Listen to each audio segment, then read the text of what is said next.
জিয়া রহমানের কবর জিয়ারতের পর সাভার জাতীয় স্মৃতিসৌধে ৭১-এর বীর শহীদদের প্রতি শ্রদ্ধা জানাতে যাচ্ছেন বিএনপির ভারপ্রাপ্ত চেয়ারম্যান তারেক রহমান। তার গাড়ি বহনে আছেন আমাদের সহকর্মী রাকিব হোসেন। আমরা যুক্ত হচ্ছি তার সঙ্গে।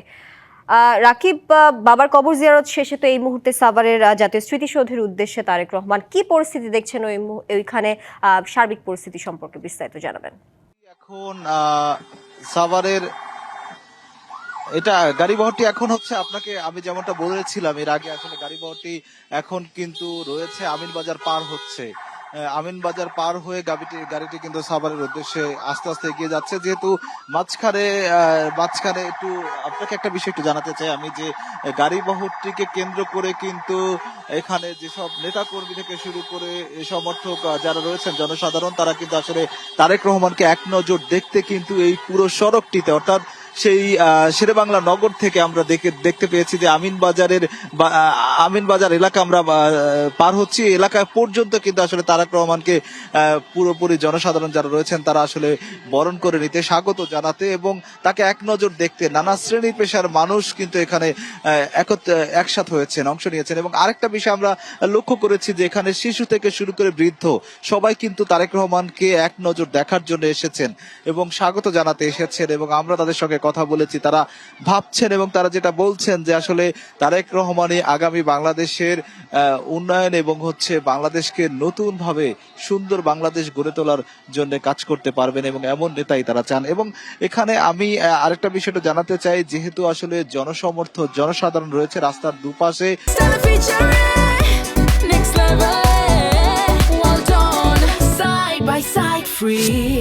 সবাইকে তিনি আসলে হাত নাড়িয়ে তার যে লাল সবুজের যে গাড়ি রয়েছে সেই গাড়ি থেকে তিনি কিন্তু সবাইকে ইশারার মাধ্যমে সবার সাথে আসলে কথা বলছেন। এটাও কিন্তু আমরা লক্ষ্য করেছি। আপনাকে একটু যদি দেখায় যে আমিনবাজার আমরা পার হচ্ছি, আমিনবাজারের এই সড়কটিতে কিন্তু আসলে গণজমায়েত অনেক, অর্থাৎ রাস্তায় কিন্তু প্রচুর পরিমাণে হাজার হাজার মানুষ আসলে রয়েছেন যারা তারেক রহমানকে আসলে স্বাগত জানাতে এসেছেন, কেউ অভিবাদন জানাতে এসেছেন, কেউ তাকে এক নজর দেখতে এসেছেন অনেকেই।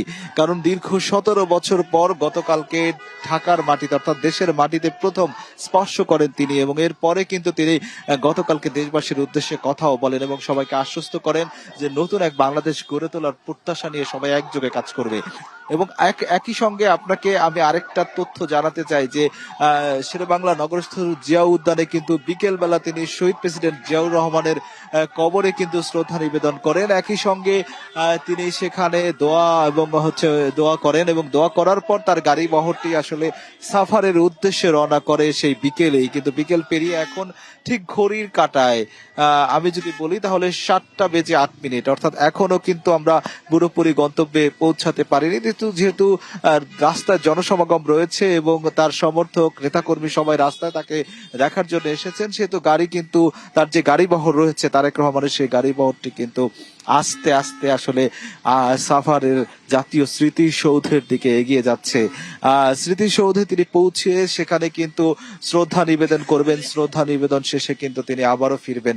তবে আপনাকে যদি একটু গাড়ি বহরটি আমি দেখাই, গাড়ি বহরটি পুরোপুরি কিন্তু যেহেতু তার গাড়ি বহরের খুব কাছাকাছিতে আমরা যেটা দেখেছিলাম আজকে, যে লাল সবুজের যে বাসে করে তিনি আসলে সাভারের জাতীয় স্মৃতিসৌধের দিকে যাচ্ছেন, সেই গাড়িতে আমরা যেটা দেখেছি যে গাড়ির সামনে তিনি গ্লাসের কাছে তিনি দাঁড়িয়েছিলেন, 1 সেকেন্ডের জন্য তিনি বসেননি, তার ভিতরও উৎফুল্ল তা আমরা দেখতে পেয়েছি। একই সঙ্গে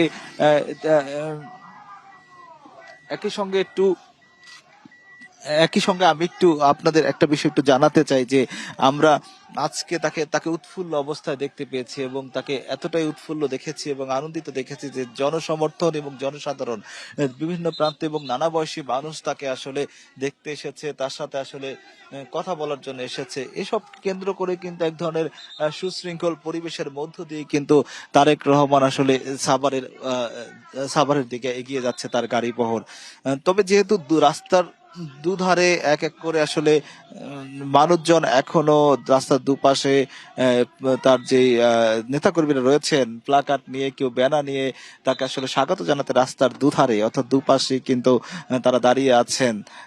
তাদের সঙ্গে আসলে তারেক রহমানকে আমরা যেটা দেখেছি যে বাসের ভেতর থেকে তিনি তাদের সঙ্গে ইশারার মাধ্যমে কথা বলার চেষ্টা করছেন।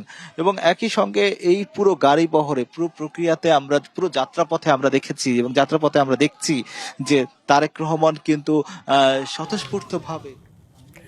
রাকিব, আপনাকে ধন্যবাদ যুক্ত থাকার জন্য।